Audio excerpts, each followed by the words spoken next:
Robert O'Brien, the man responsible for keeping America safe, has been hit by the so-called invisible enemy.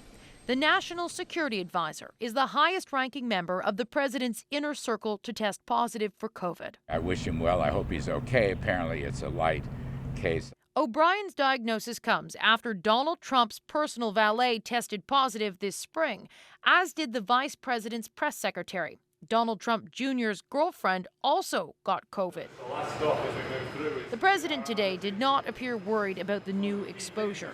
Wearing a mask, he toured a pharmaceutical lab, predicting a vaccine will be ready in the near future.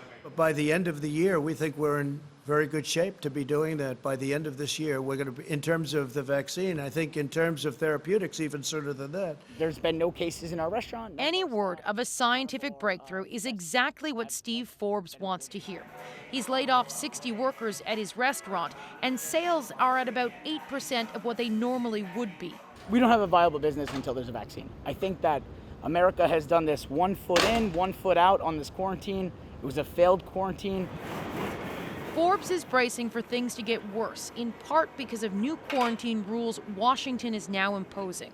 Anyone coming into D.C. from one of 27 states deemed a hotspot must isolate for 14 days, meaning the little tourism that is still taking place will likely end. Think of Ottawa. For those folks in Ottawa, think of what the capital's like, the capital like in every city. We're downtown D.C., 3 blocks from the White House, and tourism is a tremendous amount of what we do. Across the U.S., normally busy streets like this one could be radically transformed by the time a vaccine is available, Forbes says, because he's not sure how much longer independent businesses can hold on.